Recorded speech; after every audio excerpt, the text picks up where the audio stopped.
Husky എന്ന് പറയുമ്പോൾ കുറച്ച് ഹെയർ കുറവായിരിക്കും, കുറച്ചൊരു വലുതായിരിക്കും, കൂട്ട് അത്രയും വളരാവത്തില്ല. അതിനെ കുറച്ച് നല്ല ഗ്ലാമർ കാണാം, ഭയങ്കര ചന്തമാണ്, നല്ല ഹെയർ ആയിരിക്കും. നമ്മുടെ സൈബീരിയൻ ഹസ്കിയേക്കാളിൽ കൂടുതൽ ഒരു ഹെയർ ബ്രീഡ് ആണ് അല്ലെ? നല്ല ലോങ് ഹെയർ അതിനെക്കാട്ടി കൂടുതൽ ലോങ് ഹെയർ ആണ്. പക്ഷേ ബാക്കി ലുക്ക് വൈസ് എല്ലാം തന്നെ അതുപോലെ രണ്ടുപേരും മെയിൻ്റനൻസും കാര്യങ്ങളും ഫുഡും എല്ലാം സെയിം തന്നെയാണ്, വ്യത്യാസം വരും. ചില ആൾക്കാർ ചോദിക്കാറുണ്ട് ചേട്ടാ ഊളിക്കോട്ട് വേണ്ട സ്റ്റാൻഡേർഡ് മതി. സ്റ്റാൻഡേർഡ് ഊളിക്കോട്ടായാലും രണ്ടുപേരുടെയും ഒരേ ഇത് തന്നെ, മെയിൻ്റനൻസ് ഒരേപോലെ കാണാം. കഴിഞ്ഞൊരു 7 വർഷമായിട്ട് വൂളിക്കോട് ഹസ്കീസിനെ വളർത്തുന്ന നമ്മുടെ സുനിച്ചേട്ടൻ അല്ലെ? ഓക്കെ, നമ്മൾ നേരത്തെ ഒരു വീഡിയോ നമ്മുടെ ചാനലിനകത്ത് ചെയ്തിട്ടുണ്ട്. വൂളിക്കോട് ഹസ്കീസ് എന്ന് പറയുമ്പോൾ ആദ്യം തന്നെ ചേട്ടനോട് ചോദിക്കുക, എന്താണ് വൂളിക്കോട് ഹസ്കീസ്? ഹസ്കി എന്ന് പറയുന്നത് സൈബീരിയൻ ഹസ്കി, അലാസ്ക മാലാമുണ്ട് ഡോഗുണ്ട്. ഓക്കെ, അലാസ്ക മാലാമുണ്ടിനെ സൈബീരിയൻ ഹസ്കി ആയിട്ട് മിക്സ് ചെയ്തിട്ടാണ് വൂളിക്കോട്ട് എന്ന് കണ്ടെത്തിയിട്ടുള്ളത്. ഓക്കെ, ഇത് കാഴ്ചയിൽ എന്താണ് ഇവരുടെ പ്രത്യേക വ്യത്യാസം? ഭയങ്കര ക്യൂട്ട്നെസ് ആണ് കാണാനായിട്ട്. ഓക്കെ, പിന്നെ നല്ല ഭയങ്കര ഹെയറിയാണ്, ക്യൂട്ട്നെസ് ഭയങ്കര ഗ്ലാമറിയാണ്.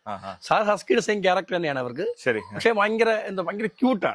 നമുക്ക് അറിയാം സൈബീരിയൻ ഹസ്കി എന്ന് പറയുമ്പോൾ നമുക്ക് ചെന്നായ കുഞ്ഞുങ്ങൾ നമ്മൾ പറയാറുണ്ടല്ലോ, ആ ലുക്ക് വൈസ് നമ്മൾ അങ്ങനെയാണ് പറയുന്നത്.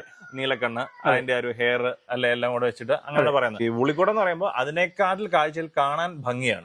തീർച്ചയായും. എന്റെ പേര് ഷാഡോ എന്നാണ്. ഷാഡോക്ക് ഇപ്പം 1.5 വയസ്സ് പ്രായമായിട്ടുള്ളൂ. അപ്പൊ ഇവന്റെ നമുക്ക് കളർ പറയുമ്പോൾ നമുക്ക് ഏത് പറയാം? ഇത് ബ്ലാക്ക് ആൻഡ് വൈറ്റ്. ഷാഡോ. ഇവന് വന്നിട്ട് ഗ്രേ ആൻഡ് വൈറ്റ് ആണ്. റോക്സിന് ഇപ്പം 1.5 വയസ്സ് കഴിഞ്ഞു. പ്രായം